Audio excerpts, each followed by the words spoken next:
This podcast was brought to you by Dare Media Group, daring Australian radio entertainment. Find out more at daremediagroup.com.au. Thanks for listening and for downloading the AM Mayhem podcast. This episode may include content that may not be suitable for all listeners. Full content warnings are available at daremediagroup.com.au. Now, let's get into it.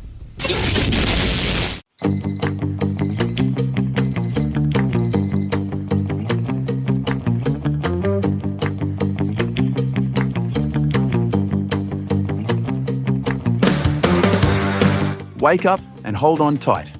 This is AM Mayhem, the show that kicks down the door to your mornings.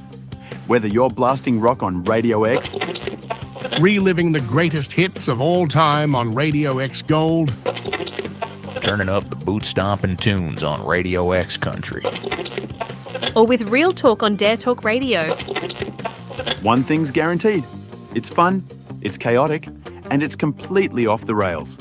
And to everyone streaming the podcast, wherever, whenever, you're part of the mayhem too.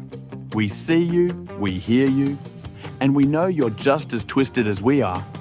This is the show that throws the script out the window. This is AM Mayhem. Let's go.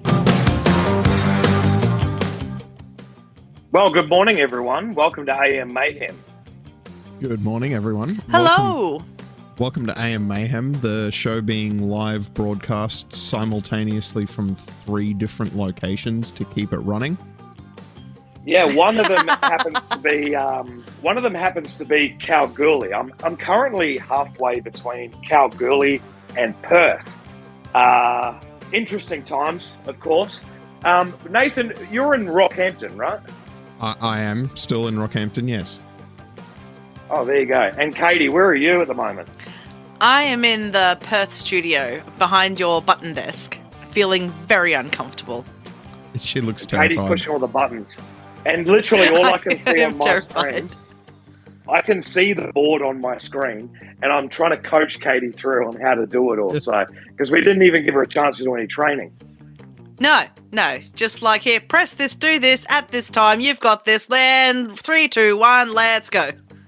I actually spent like half an hour before the show prepping the audio channels that we'd need, and it was literally like 30 minutes of, oh, what if no, can't do that. Oh, what if no, that won't work. Oh, what, no. And then by the end of it, I had literally just reverted everything back to exactly how we do it on Behind the Riffs. Yeah, right. Yeah, well, that's the easiest way to do it too, right? Yeah, I should have known.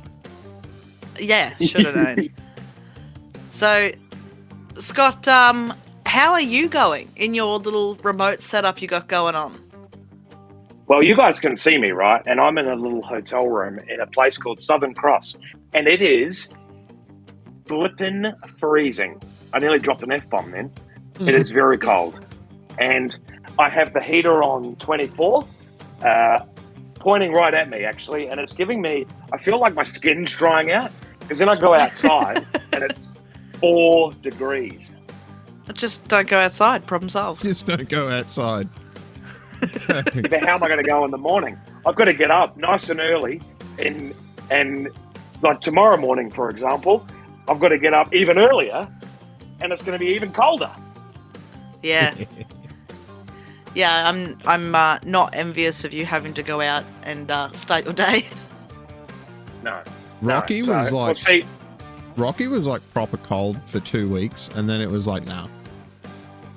Nah. Just jokes, guys. So that's what I miss about Rocky. It's cold for 2 weeks, and then that's it. It's all done, dusted, and it's over. Yeah, Rocky's as they say, Rocky's got 2 seasons. It's like, oh, it's hot, and oh, it's cold. Yep, but it's only cold for a little bit, and that's okay. I can deal with that. See, like I'm rapidly learning that here on the west side of Australia, it's cold and miserable for months. And I'm not okay with this. I'm not okay with it. I'm not it's okay. Like Freezing. Winter, it's like the complete opposite to Queensland. In Queensland, it rains all through summer and it's dry all through winter.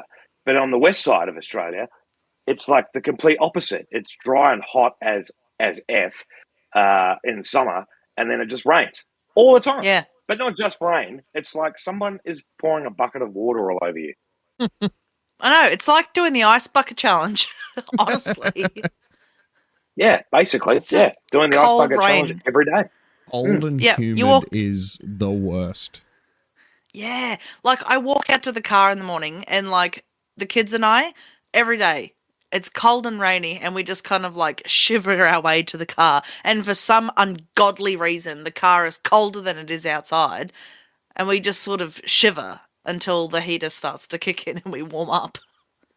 That's the worst part of a cold morning is you get in the car shivering and you turn on the heater and it's cold. Yeah, for a couple minutes before it starts working, you've just got to suffer through it being cold before it gets warm. Really do. It's like there's nothing you can do about it either. You just got to take it. No, you just got to take it.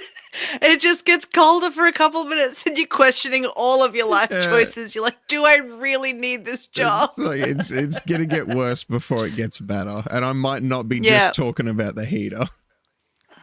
Absolutely not.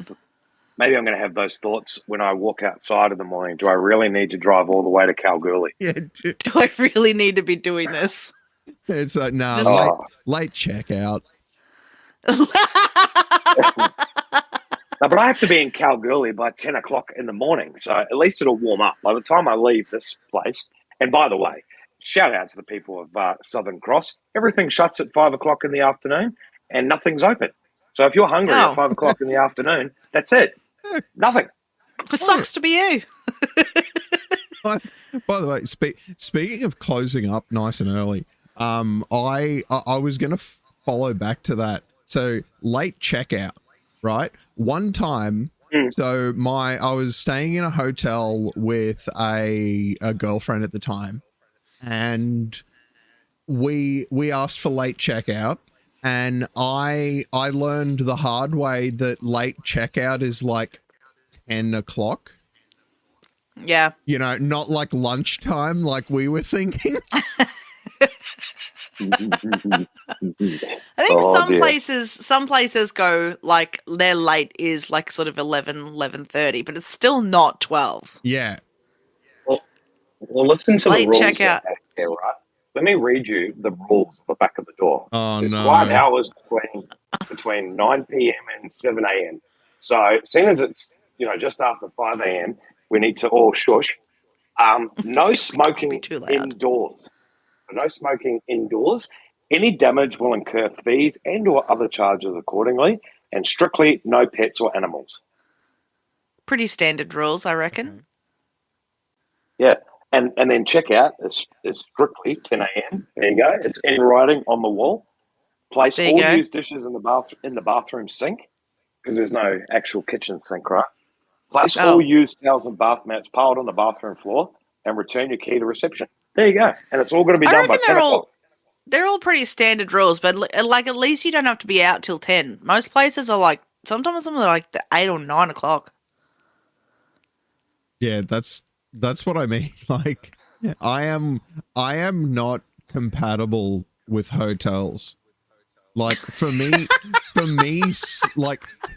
sleeping in is like pick up the kids from school time.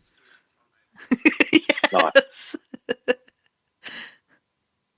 Nice. That is a decent sleeping.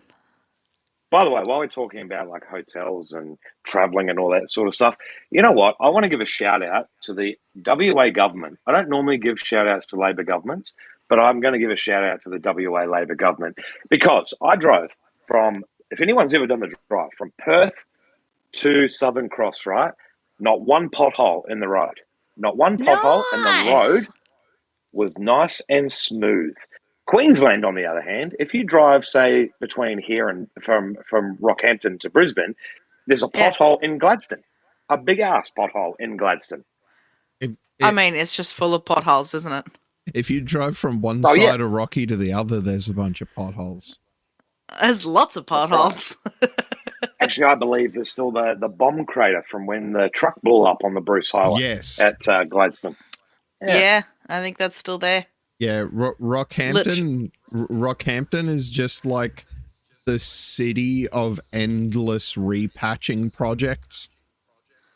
Yeah. And why do they do it in the pissing rain?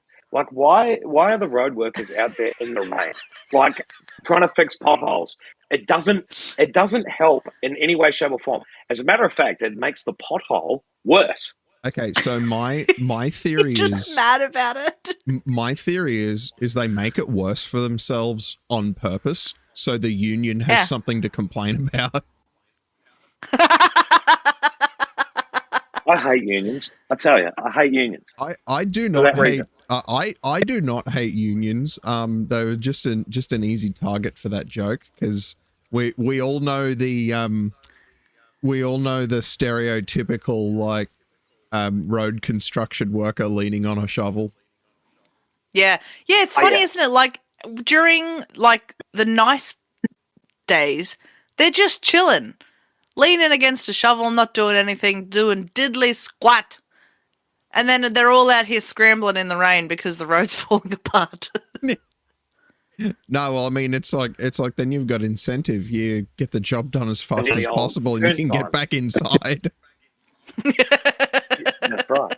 Well, you know, those road workers would be so pissed at the moment because you know how all the cigarettes in Australia, you can only get them in 20 packs, right?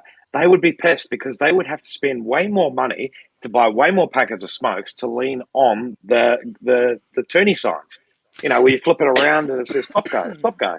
They always have a diary in their mouth. Always.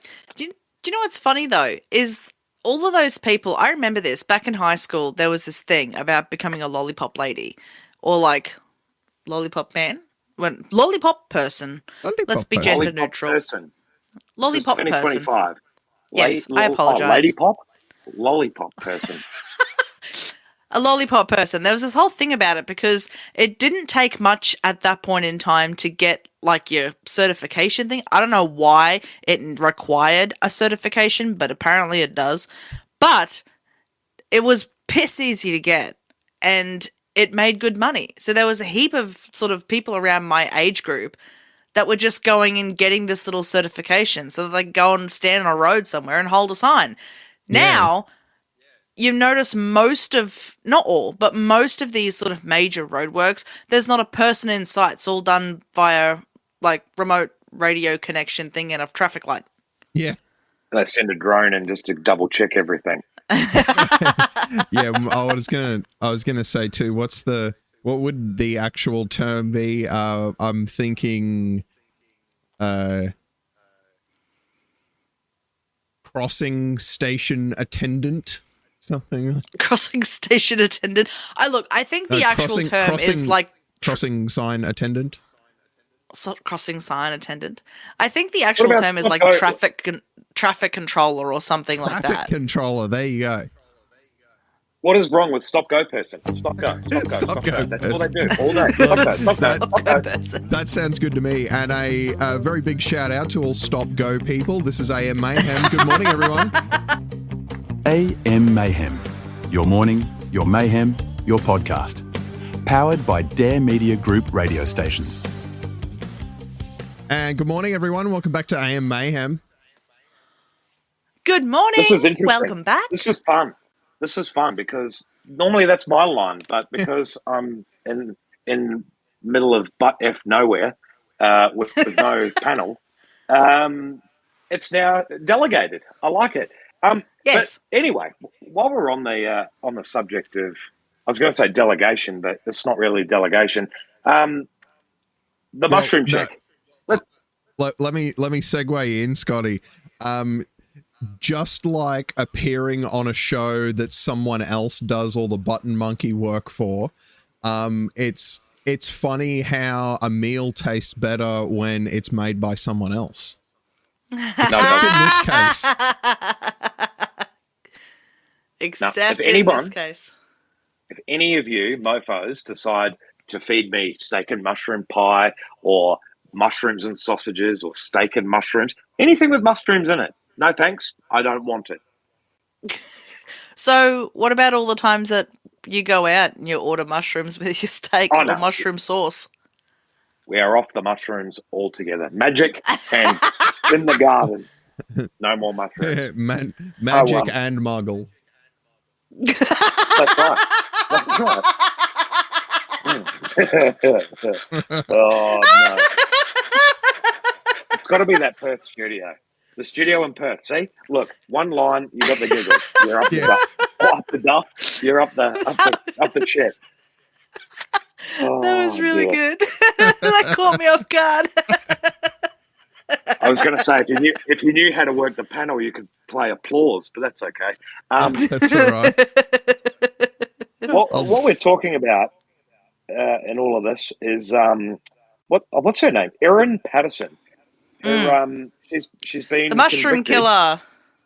Yeah, she's been convicted of killing her her in-laws, attempted murder of her husband, and I believe I was watching on the news last night on Channel 7 Regional that she even fed the mushrooms to the kids, but she tried to scrape them off the plate so that they didn't get sick. Yeah, there was something about, Now like, she that knew is that they twisted. were in there, and that was part of her undoing, was that she knew that they were in there and didn't feed them, like, she didn't eat them and didn't want to give it to the kids. Yeah. Like, that turned out to be part of her unraveling. Because she's been convicted now. Yeah, so Don and Gail Patterson, which were her husband's parents, obviously, and her sister-in-law. Yeah, all there was a died third one. after eating the lunch. Yeah, after eating the lunch. That was nearly a year ago, 2 years ago. This happened, and she's only just been convicted now. Yeah, justice system moves slowly. But on Monday, jurors returned to the court and returned unanimous guilty verdicts on all 4 charges following 7 days of deliberation. So these people were locked in a room for 7 days, and because it was so high profile, they weren't allowed to go on social media. They weren't allowed to watch the news. They weren't allowed anything like that, right? But yes, imagine being locked in a room for 7 days, trying to come up with whether someone's guilty or not. I would actually, especially over this case, right? Because she was guilty. She's guilty of that. It just reminds me of that movie, 12 Angry Men. I've never seen it. Oh, really? It's a really old movie. Me neither. Every kid my age in like legal class in grade 10 had to watch the movie because it's like a really good demo of how a high profile case like this plays out, where they literally are stuck in this room for days. I would actually love to be part of a jury like this. Like, I've been called for jury duty a couple of times now, right? And I've never been selected. And I don't know if maybe they just don't like me, I don't know. But I've never been selected. And there's a small part of me that, whilst jury duty is a bit of an inconvenience, I would love to be on one of these juries on one of these big cases. I don't think I could be, like, I don't reckon I could be impartial, though, to be fair. Maybe it's a good thing they don't select me, because I'll be like, guilty! Guilty! Yeah. Guilty! Guilty. Yeah. They're just going to look at you the wrong way, and you're just going to be like, nah, you're guilty. You're in the dock. You're stuck. Guilty. I remember a story. Do you guys know Neil deGrasse Tyson? Yes. So the science educator. So he was relieved of jury duty because he made the argument that eyewitness testimony is like completely inadmissible. He was What? Yeah, so during the jury selection process, they asked him like that. They ask you a bunch of things that you know did try to establish that you're of common thought and sound mind. And one of the things they asked him was to the effect of like, so if you had 10 eyewitnesses all saying the guy did it, would you like, would that be evidence that he did it? And he explained an like extremely elaborate set of circumstances by which, like, yeah, absolutely, there is a circumstance in which all 10 people are misremembering. Yeah, right. And so they were like, I mean, it would have to be pretty specific. And they were like, you know what, you're good. Like, yeah, okay, we can do this. It's funny though, because like we just heard you swallow, by the way. Wow. Yeah. Sorry guys, I was just taking a sip of water. All I heard in the camera was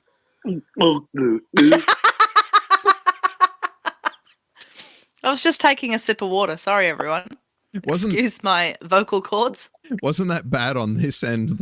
My broadcast actually like saves a bit of the background noise. But it's how good. You know, We it's could funny just zoom though. in and Katie could just be a button of. Yeah. Just a soundboard. I just realised I'm on delay. Yes. You are a little delayed. A little bit. Not a lot. You're okay. It's because I'm running off 4G and dim sims and cling wrap and all that sort of stuff here in regional Australia. Yeah, and you're also running on regional NBN via cellular. Fun times. Yeah. Fun times. Oh, g'day. Sorry, what were you saying? I was saying that it's funny that the jury took like 7 whole days to like deliberate over the mushroom killer, but they only took a couple of days with the Diddy trial that's been happening sort of around the same time, because the trial's been going on for months now, and they took like 2 days to deliberate or something like that. And the crazy part of that is that, yes, they found the mushroom killer lady guilty. And whilst they did find Diddy guilty as well on a couple of charges, he walked on a lot of them. And I think that that's wild. Maybe they should have taken more time to deliberate. Yeah, maybe that's the key. I think that's just I remember a quote. I can't remember exactly who it's from, but it was something like, ours is a system of laws that are randomly enforced and make no sense. Yeah. This world is crazy. But it points out the whole... But just on the mushroom killer really quickly, by the way. Mm. Oh, I think we lost Scotty. Sorry, I'm delayed. Did you know... Oh, wait, am I there? Am I back? Yeah. Speak. Do you like my little head bubble that I'm doing in the camera? Yeah. I'm speaking. I'm speaking. Is it really delayed? No, not really. Can you just say your story? What did you want to say? Oh. Did you know that the mushroom, what's her name again? Erin Erica? Something. What was her name? Yeah. Mushroom killer. Anyways. It better not be Erin, because I've got Erin on the brain now. But did you know they lived in Perth, and then they moved to Victoria, and they lived in Townsville. Huh. Right. There you go. I don't know, I just thought I'd share that weird fact with you. Just because you're from Perth, just because you live in Perth. So wait, hang on. I thought I'd mention, like the Perth element to it. You know what I mean? Where were they living when she'd killed them? Victoria. Oh. Yeah, right. Yeah, in East Victoria. I don't know. Look. I really wasn't paying attention to the news story.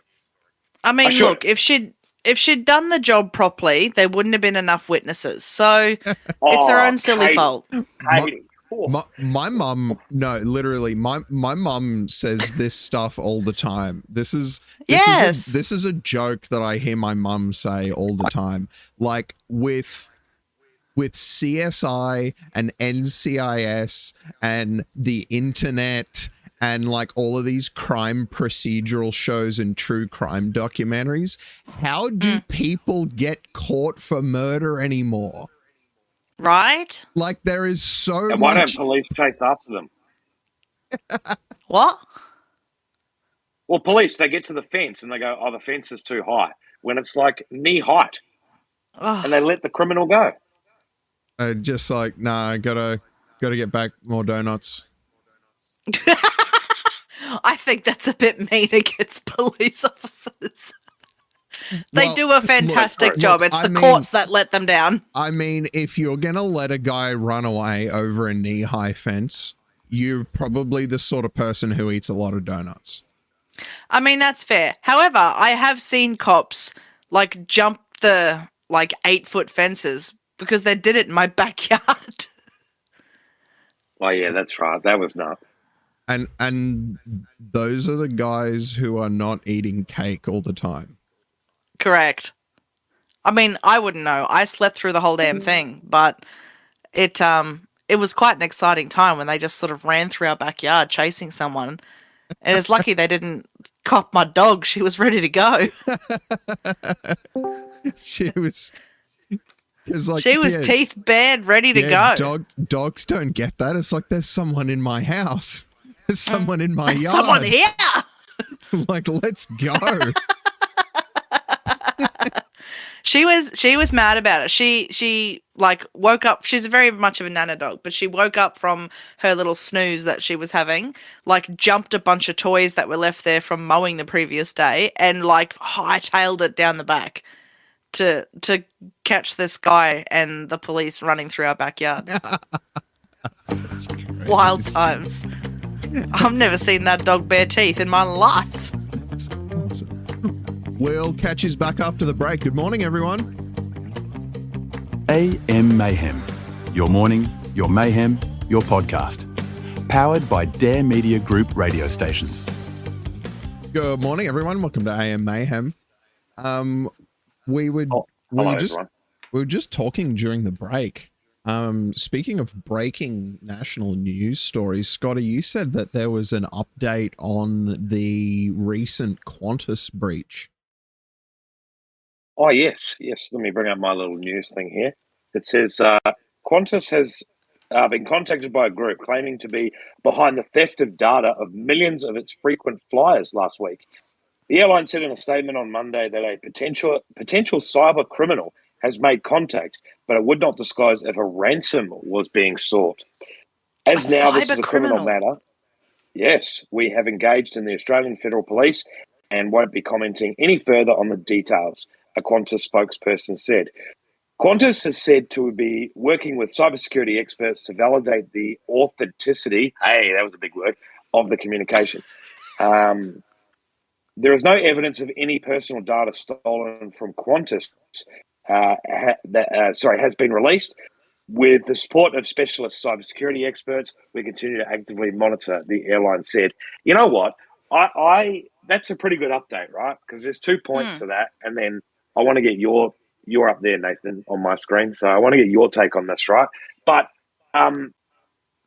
well done, Qantas. Well done. I don't know if you can hear my round of applause, but well done, Qantas, for addressing the media and addressing the people straight away after their personal data had been taken away. Or, sorry, it appears to be captured by cyber criminals, right? But isn't that really scary that someone can just hack our national airline carrier and take all of our personal data and hold Qantas to ransom? I mean, honestly, at this point in time, are we really that phased? Really? Our data's out there everywhere anyway. Hacking's coming in left, right, and centre. I don't want people Like, is knowing it really- I'm flying to Thailand to go and see Ladyboys, for example. Yeah, but like, is it really ransom worthy at this point in time? Honestly, Well, you think about it, right? Anthony Albanese flies Qantas here, there, and everywhere, right? So, what an advantage that would be to have his flight data, right? Not necessarily me flying the time. Sorry, that was so inappropriate comment. I apologize. I retract that comment. But but you know what I mean? Like there's TV personalities that fly, one route in particular from Perth to Sydney or Brisbane to Sydney. There are members of parliament that fly all over the place. They've now got all that information. It's not. Yeah, but they've got outdated information. Because it's not live updates, is it? Well, that's why I need to have the tech expert. They don't have running commentary. My feeling on the whole thing is that this happens entirely too often and for exactly the same reason every single time. Because there's this concept in tech called security through obscurity. And it's basically like it's putting locks on things that aren't very difficult to pick. It's just stupidly difficult to find where the keyhole is. And you essentially rely on people being not as smart as you to hide your infrastructure behind other stuff, so that just if people don't know which thing to type in, they won't find it. And in some ways, that may have flown in maybe the 90s, maybe the early 2000s. But these days, when we have like you have these autonomous scraper programs going over every repository on GitHub. So GitHub is the biggest database of like live coding projects that people are working on. And if you accidentally put like a username and password in the code of one of your programs, if you upload that code by accident to GitHub, you have about a second to delete it before it's been copied by one of those scrapers. This is what I mean. Like, it's not... This is happening so frequently. Is anyone really that phased anymore? Like, I think about it like this, right? If these cyber terrorists or whatever they're naming, cyber criminals, whatever, doesn't matter.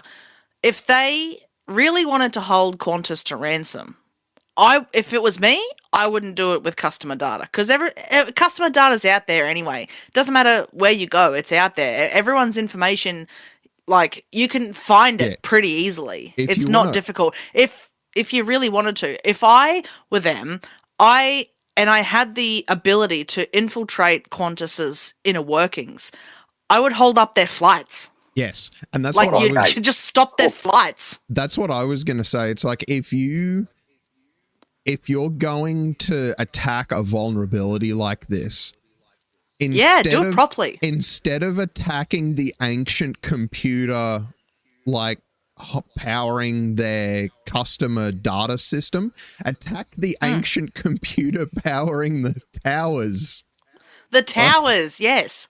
Because, like, I mean, if you really wanted to do cybersecurity, these cybersecurity lunatics, a great idea. No, but they probably already thought about it. This is the thing, because to my understanding, a large number of the inner workings of a Boeing 747 have been largely unchanged since the early 90s. So I'm talking like a computer that is like less powerful than your smartwatch, confidently able to fly a plane. And in those, and this is my point, right? Yeah, but see, in those instances, you're not going to hack into the computer that's running a plane, because it's not like connected to anything in that way. And you just attack the tower. Yeah, and as with anything, like, physical access is king, and that's why people are so like, oh yeah, we're fine, we're not going to get hacked. And then, like, some guy pretending to be the HVAC dude walks in and plugs a USB drive into one of your servers. Oh no, we've been data breached. And it's that easy. This has been done over and over and over again in movies too, because it's basically a parody of life at this point. Well, and that's all movies really are. Well, yeah. I read a number of books about this. So there's a famous computer hacker by the name of Kevin Mitnick, and I read his autobiography, and he talks about like all the crazy stuff that he used to get up to as a physical penetration tester, and he would like. Sorry, what? Hey, all I heard out of that whole sentence was physical penetration tester. Yeah, so that could be my what a job title. Get your giggles out. A penetration tester.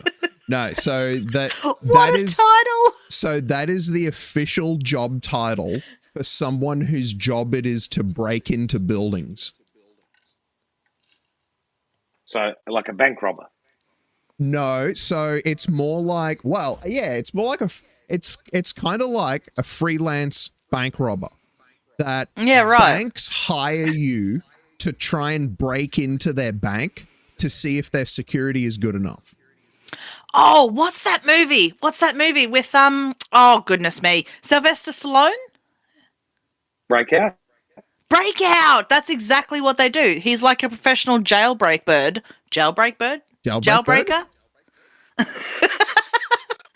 But like he's a professional I don't know. You still had me on jail third tester. table. And they hired him to go into this prison to try and break out of it. Yeah, so similar. Like that's a job. Similar sort of concept, because there was this thing that Kevin Mitnick did once. This was one of the most brilliant guys in computer hacking. That he got his way into this building by he dressed up similar enough to the people working in this office building and stood out in the car park smoking. Eventually someone came out on their smoke break, and because there was someone already, this is like all playing on social conditioning, because there was someone already standing in the car park smoking. This guy's gone over and stood next to Kevin to have his smoke. So they're now standing in the car park smoking together. They start having a chat about work or whatever, and he like bluffs his way through it. They finish their smokes and go back inside. Yeah. So this guy has just used his secure key card to open a secure door to let him in. Let someone in, not even knowing who they are, because he just assumed like, oh yeah, he looks like he works here. Like, why would he looks like one of me? Why would you close the door on someone else? Like, you know, going for a smoke break with you. You don't make them key in too. And then that's right. Then when he finally got inside the building, he just sort of like wandered up into an unoccupied office, found the name of the guy who owned that office, and like issued a call to the front desk pretending to be that guy, and convinced the guard out the front to let the other guy in. So this other guy he had waiting out in the car park. And then the final part was they get into a janitor's closet and he feeds the other guy up into the false ceiling where he crawls through the crawl space and gets back out through the ceiling into the boss's office, where he plugs in a USB drive and takes down their whole system. Wow. Get it. That's like, I mean, do you know what? I have one pointer, right? Is that I used to work at a place where we had security tags to get in and out of the building, right? And even if you left with someone, you both had to like tag your way out, and then you both had to tag your way back in. That story is why you have to do that. Yeah, right. And like this wasn't even a particularly secure building. Like it, and by that means it didn't have like, you know, top secret stuff or anything. It was just a dangerous area, and you had to be cleared to go in there. But yeah, if you left, you had to take your key card. You couldn't use someone else's key card. You had your key card in and key card out. And if you left in a group, you had to stand in line, and everyone has to tap their key card on the way in and out. Yeah, or there'll be an inconsistent number of ins and outs. Correct. Yeah, it was a massive thing. So while we're talking about data breaches and privacy and all that sort of stuff, any tips and tricks you guys want to give people to keep their information secure? I've got one. and that's two-factor. We've mentioned this before. I'm sure we've mentioned this. We've mentioned on one of our shows, but two-factor. If you don't know what two-factor is, go and see Nathan. Just give you a mighty plug there. But if you don't know what two-factor is, just Google 2FA, the number 2, F and A, and follow the instructions, because trust me, it will save your Facebook. It will save your... We two-factor everything. I feel like I probably need to two-factor more things. Katie, do you have a tech tip? My tech tip is, please, for the love of God, back up your data. Yes, back your stuff up. Ooh. Back your stuff up. Please, back your stuff up. Because even if you lose all of your stuff and you need to go and, at the very least, you can go back to where you were the day before. Yeah, absolutely. And the number of people who only think about it after the fact just makes me astonishing. It just makes me so sad, because it's one of those big examples of like an ounce of prevention is worth a pound of cure. You can save yourself so much pain and heartache. And another way you can save yourself a lot of pain and heartache is, and it's the number one piece of tech advice that I would give to any person. And it is very simply all of your personal information, whether it be technical, non-technical, whether it be your driver's license number, your email password, your Facebook details, what have you. Treat that information as the keys to your life, and do not trust that information with anyone you would not trust with your house keys. Yes. That's very good information. That is very good advice. This is AM Mayhem. Good morning, everyone. AM Mayhem. Your morning, your mayhem, your podcast. Powered by Dare Media Group radio stations. This is AM Mayhem. Good morning, everyone. Good morning. Morning. By the way, it's freezing cold outside. I braved That was very the somber. cold, and I'm freezing. I'm shivering. I even have my business socks on. Scott, Yeah, you sound like you're outside too. Scott sounds like he's taken a breath of that like fresh, cold outside air and just died. No, and just whatever phlegm was in his throat is just solid. It's just solid. Yeah. It's frozen. Yeah, that's it. But speaking of business stocks, have you done your tax return yet? No, I have not done my tax return yet. There's actually been a bit of a thing this year. It's sort of been a thing the last couple of years. A lot of people are getting stung.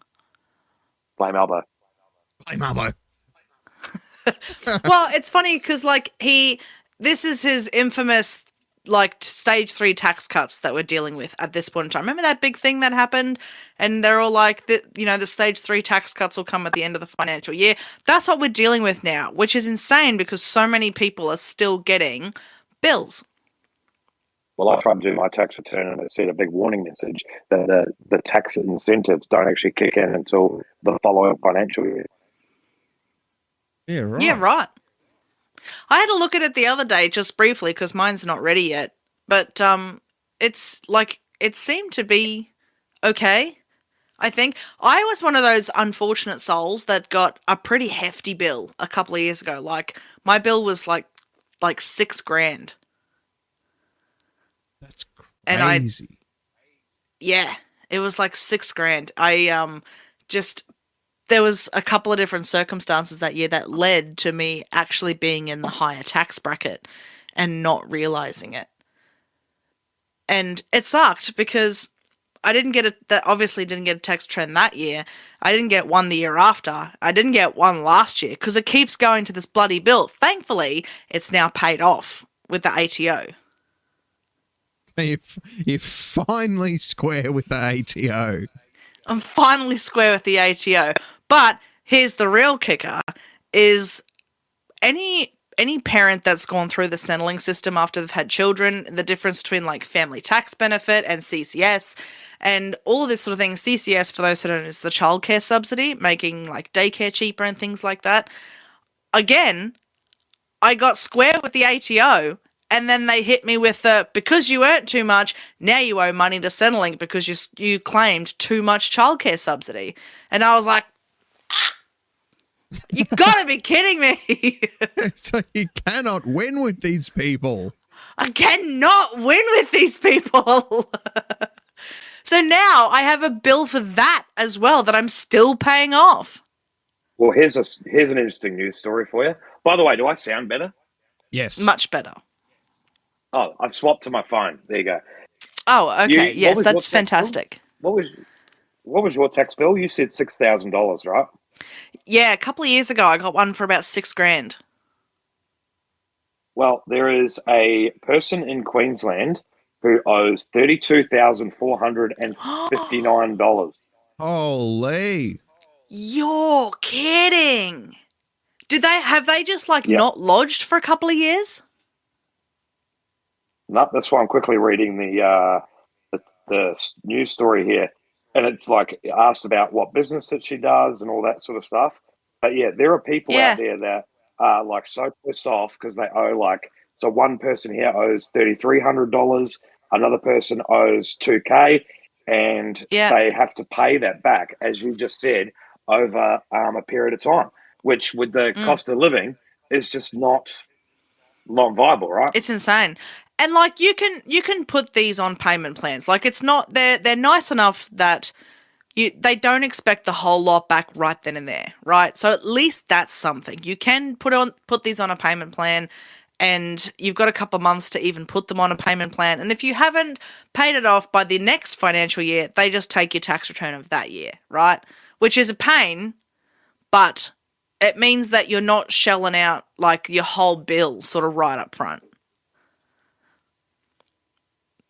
But $32,000 is that's hectic. Well, we have an employer, in common between the three of us that hasn't got their goddamn group certificates organised and their taxes sorted, so it's very hard to try and do your tax return. But apparently, I'm reading here, the pay-as-you-go system, the PAYG tax that you pay, is designed so you overpay a little and get a refund at the end of the year. So naturally, we pay more tax to get a refund at the end of the year. Yeah, that's right. The way it's always been, though. But I mean, not everyone. The math doesn't always come out in your favour, which is unfortunate. But there's also obviously there's lots of circumstances that lead to exactly how much tax you should or shouldn't pay at the end of each year, and it's not necessarily all on your employer. Well, one thing people are getting caught out with, I don't know if any of you guys have been caught out with this, is the Medicare levy surcharge. Yeah, so this is actually something that I'm gonna give the people a little bit of advice here, because many moons ago I used to work in health insurance, right? So I have a fairly decent understanding of how this works. So basically, everyone that pays tax has to pay a 2% Medicare levy. Every single person, whether they're 14 or 405. If you pay tax in this country, you pay the Medicare levy, right?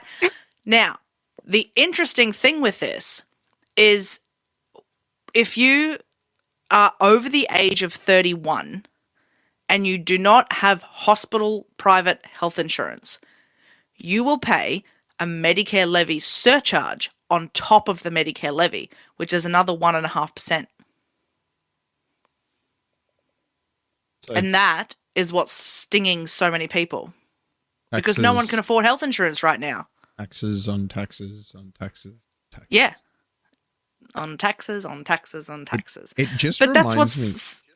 Sorry, it just reminds me of that joke about the guy's Italian dad arguing about the tax, like having to pay taxes, And he goes, so how much do I have to pay? He goes, no, you have to figure that out.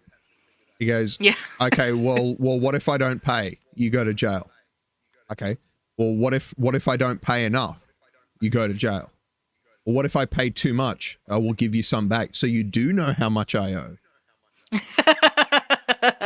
Is this a TikTok where it's like, Habibi, just tell me? Yes, no, yes, it's Arab Dad. That's it. Yes, it's Arab Dad. Yes, I watched this the other day. Yes.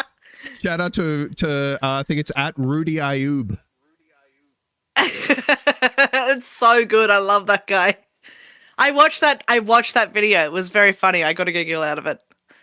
Yes. But You do know how much I owe. yeah, it's so you do know. It's one of those things because the cost of living is so high. So many people have dropped their health insurance in the last, recent years. And a lot of people don't realize that if you don't have this cover, you will be charged more at tax time. So therefore making Albo's infamous stage 3 tax cuts null and void because you're paying more anyway. Correct. Yeah. And this was something that, for the longest time, we only had extras cover. And like a lot of people, we only took extras cover because it's, we used it fairly frequently between us and our kids. It was great. But now, when, now that we've entered our 30s a couple of years ago, I said to Scott, I'm like, we have to get hospital cover now. And he's like, what for? We don't even use it. We're young. We don't need this, blah, blah, blah, blah, blah. And What I'm was like, that, Nathan? 'Cause- We're going to play a song. Is that what you said? Nathan, we're going to play a song? Yeah, we're going to go to a break. This is AM Mayhem. Good morning, everyone. AM Mayhem. Your morning, your mayhem, your podcast. Powered by Dare Media Group radio stations. And this is AM Mayhem. Good morning, everyone. Good morning. Good morning. G'day. So sorry to... What are you sorry saying, Katie? So yeah, sorry to cut you off before the song break there, Katie, but we were running a little overtime.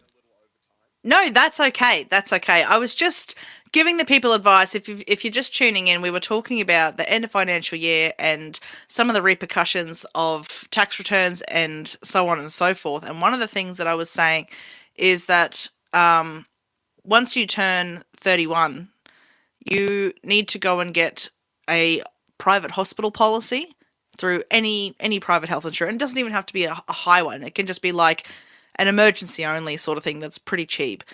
And that will stop you from having to pay the Medicare levy surcharge at tax time, which is an extra 1.5% on top of the tax that you pay. There you go. That's great. That's great tax advice. We- Thanks, Katie. We really need like a new soundboard button for That's a Katie Fact. We do. We need a Katie Fact button. Because Okay, this is we'll, now the- we'll organise one next week. This is now the That'd be third or great. fourth time I've thought I needed that button. That's the Katie Fact. That's the Katie's got you. Hey, by the way, you know what today is, guys? Do you know what today is? What's that? Apart from it being Tuesday, the 8th of July, today is a very important day where the Reserve Bank meets to decide whether they're going to cut the interest rates or not. And it's expected to be cut. So if you own a house and you're paying off a mortgage, your interest rates most probably will come down from tomorrow. And if they don't, you need to give your bank the old kick in the jacksie. Kick in the jacksie. Okay, that Jackson. Yeah. I like right. that word. Kick in the jacksie. So it's good. But It is good to see that the cost of living is slowly but surely coming down. yeah, it is slowly coming down. And I think with the rate cuts and all that sort of thing that's been coming out, it's good for people that already have a mortgage because they've been getting squeezed for a little while now. Not so good for the renters because with rates coming down and we're going back into a period where home loans are very slowly but surely starting to get affordable again.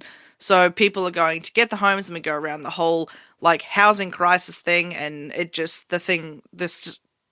horrible wheel of death just keeps going around and round and round and round. Someone say something.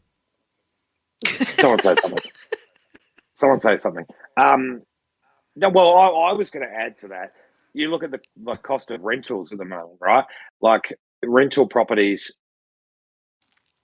at the moment in Perth are like, $700-800 a week, and the housing prices is like $1 million to buy a very small property, right? The median house price in Perth, I heard this on the radio the other day, is $800,000 now. Well, obviously you didn't hear it on any of our radio stations, you traitor. It wasn't. No, it was at work. I can't control the radio at work, okay? I control the radio at work. I cannot. All right, we need to have a meeting with the people at your work, and if I have to, I will call them out on our radio show. Done. I will get you a meeting with the boss. That's right. I want to have a chat, and I'm going to. He's got 5 stations to choose from, right? 5 stations. Anyway, we need to go to another song. That's Nathan's giving me the finger. Shut up! I need to go to a song. Thank you, everybody. It's good morning, Mayhem. I was going to say it's AM Mayhem. Good morning, everyone. I need another coffee. AM Mayhem. Your morning, your mayhem, your podcast. Powered by Dare Media Group radio stations.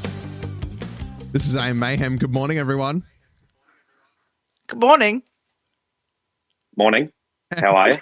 G'day. How are you? Great. That was very awkward. That was a very awkward intro. Yeah, no, I just, we were all having so much fun. And then we were just having we started talking about, oh, now he's doing it again. So we can both see Scotty here on the, across the big studios. Screen. And we were just comparing the flexibility of his neck to rubber. Like he's just moving his head across the camera in all these crazy ways.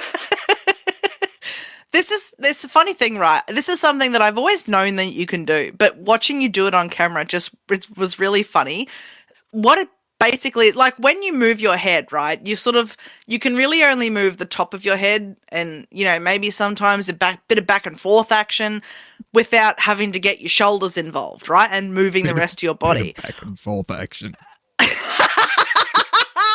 Everyone loves a bit of back and forth action. Whereas Scott can manage to move his head almost independently from the rest of his body. Like it doesn't matter. It's not just the top of his head. Like he just moves his head.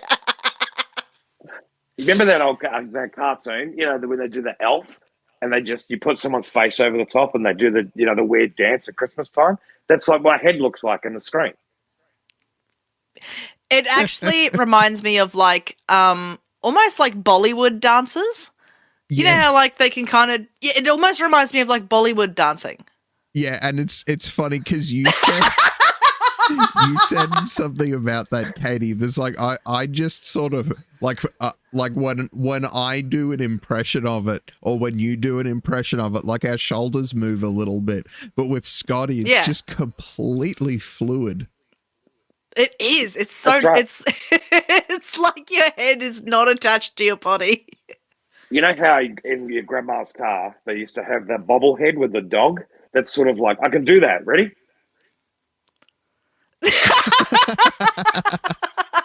Anyway. My grandmother never had that. My mother did, though. It's a lot funnier for us. It is. Unfortunately, you at home can't see what Scotty's doing. Maybe we're going to have to film you doing it. We'll get him to do an impression of it, and we'll post it on the Facebook page. Yes. Scotty's impression of a bobblehead dog. Oh, you just put something up on the screen. That looks really cool. What did that just say? 2 minutes. That means 2 minutes. Yes, that means it means that you've got 2 minutes of talking left. Yeah, sorry, and then I just let out a burp. Doesn't mean stop talking now. It was like in the last segment, I was putting up my hand for 1 minute and Scotty was like, oh, Nathan's telling me I've got to stop talking. Do you know, I feel like every show... Now I don't have to be the anchor police. Every show that I'm on has a different way of saying that, like, time's up. Like, and this is the first one where I've seen you write a little message like on the screen. Text appear on the screen. Yeah, I just it's figured rather that helpful. out. I just figured that out during the break. Oh, there you go. So Look like at you Katie learning new skills. In Katie and Jamie, right, to stop them from talking, you got to hold up a toilet sign. Remember when you're at school and you do the T for toilet? Yeah, that's what we have to do. On Scott and Jai, right, I just go, this is Scott and Jai, mates, helping mates. We'll be back in a minute. You just cut it off. I mean, I did it a couple of times on this show. It's just like as we were, running towards the end of time, I just sort of had to find the right moment to cut in and be like, this is AM Mayhem. Good morning, everyone.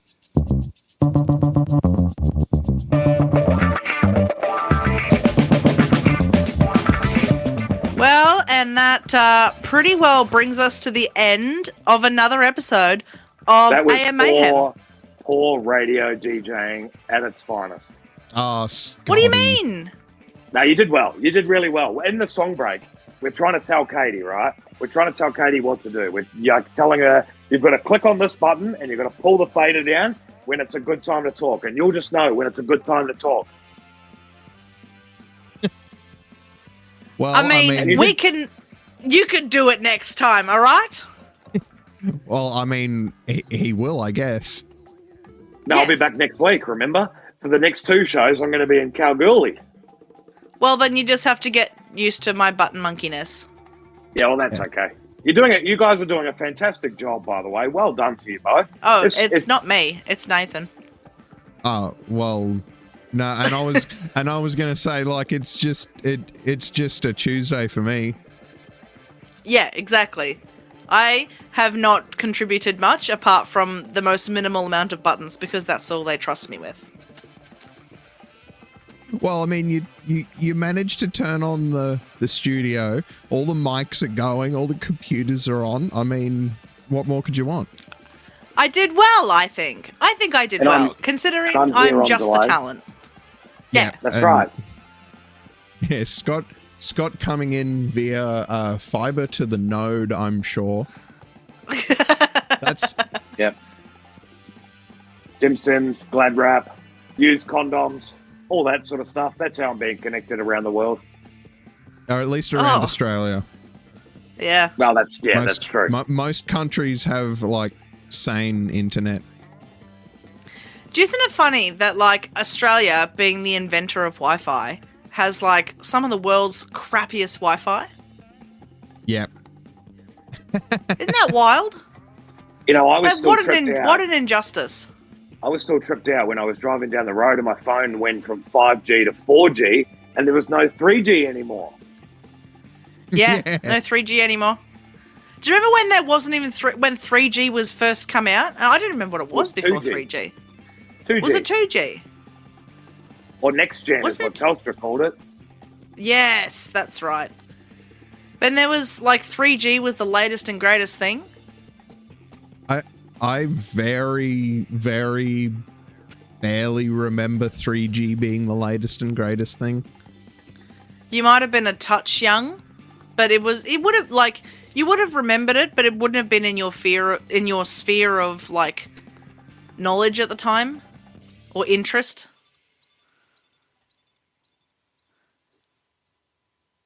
All right. That's the end of the show. Thank you, everybody. This has been AM Mayhem. Good morning, everyone. Very chaotic.